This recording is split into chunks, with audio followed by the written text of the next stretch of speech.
Okie dokie. All right, now that you have this initial setup done, now you can select your Wi-Fi network that you want to select to. So if you're going to be on Wi-Fi, you're going to select number 7. If you're going to be on a wired Ethernet with a Raspberry Pi 4, you don't have to do anything. It's just automatically going to have an IP address up here for you. If you do not have this, you're going to be on Wi-Fi. So select number 7 for Wi-Fi. You're going to select number 1 for setup wireless SSID and passphrase. Okay. Yes, you want to continue. Do you want to clear the existing file? No, you do not want to clear the existing file. Trust me, select no. Good.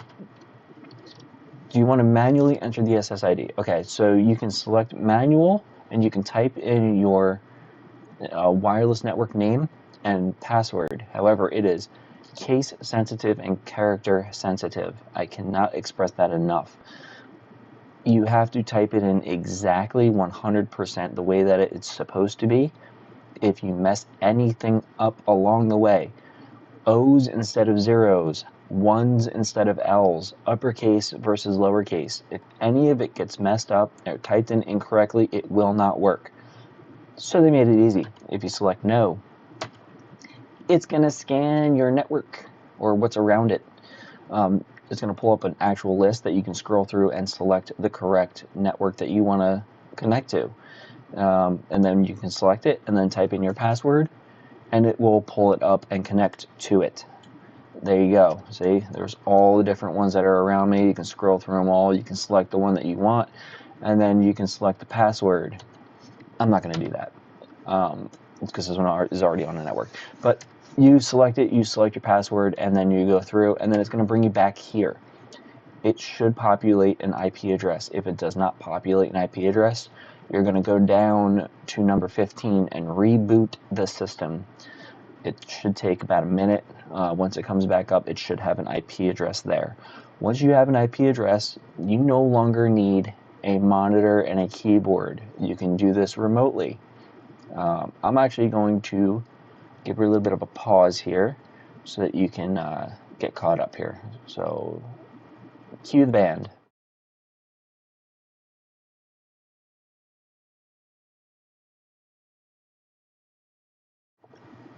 All right, that should be good enough for you.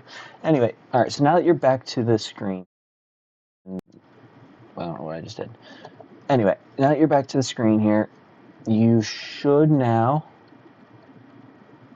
have an IP address. This is going to be a little bit longer of a video because I'm going to do it 2 in 1. You should have an IP address up here. Once you have an IP address, now you need to go down and you need to select Run simpleUSB Tune Menu Application, number 12. And the reason for that is that you get this. This is what makes your radio work with the software. This is the key. Without this, no worky.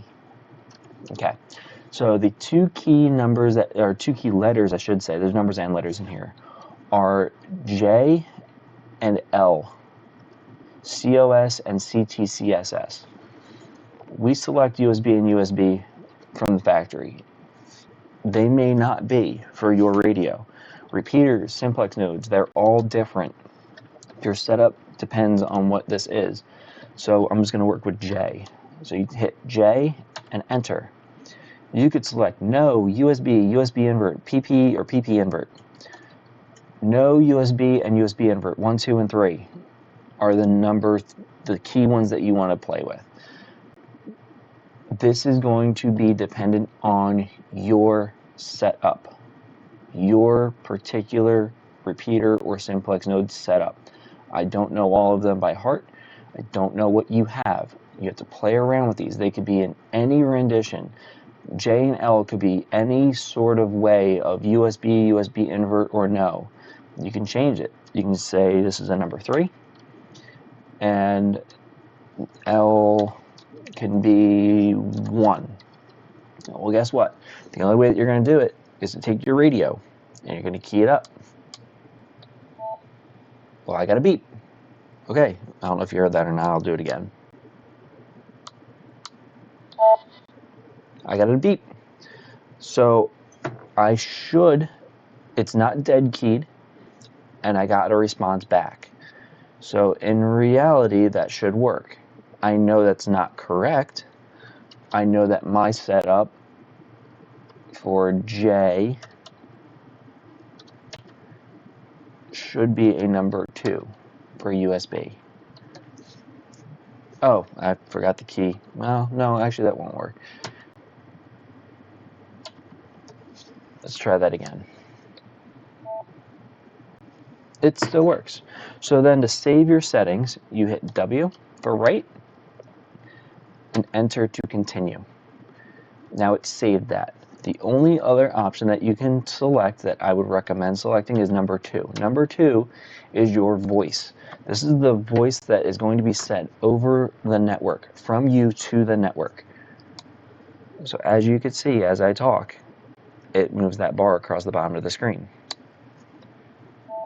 So it's a little bit on the lower side. You want it between 3 and 5 hertz, kilohertz. So you can select enter one more time. You see it's 150. I'm going to move it up to 200. It brings you back to the bar graph, and then you can see where it is. Once again, it's still on the lower side, but that's okay. I'm going to leave it there for demonstration purposes. Once again, you hit W for write, enter to continue. Now, hit 0 to exit. You should be set up. Here's the test. On the DTMF pad on your radio, this is how this works on the DTMF side. I'm not going to tell you what these codes are in the video because I don't want anyone to be jumping around repeaters and doing this. But there's a DTMF list that was sent to you with your Pi login and software and everything. It's all documents that you have. You can hit the time setting. Good afternoon. The time is 1:33 p.m. And there you go. It should read back the time for you, which means it decoded it and it read it back to you with no problem whatsoever. Now that's how you know you have it up and running. Now that you know you're up and running, you have an IP address, your USB settings are correct, and you now have the time read back to you, and the time is correct, everything's correct, your SSH in.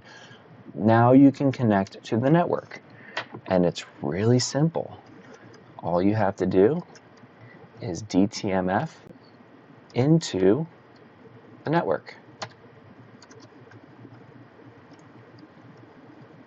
I'm going to take this and I'm going to put it up here for you guys. Boom. Here we go. Ready? Let's go.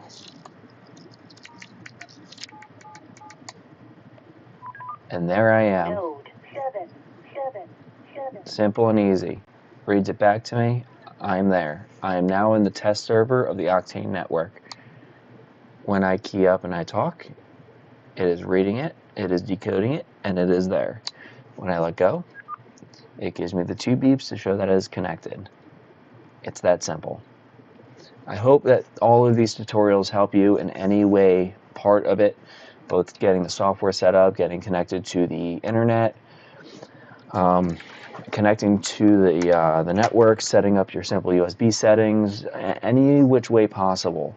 I really do hope that all of this helps and makes it that much easier to get you guys to join. I hope to hear you guys soon. Thank you for watching.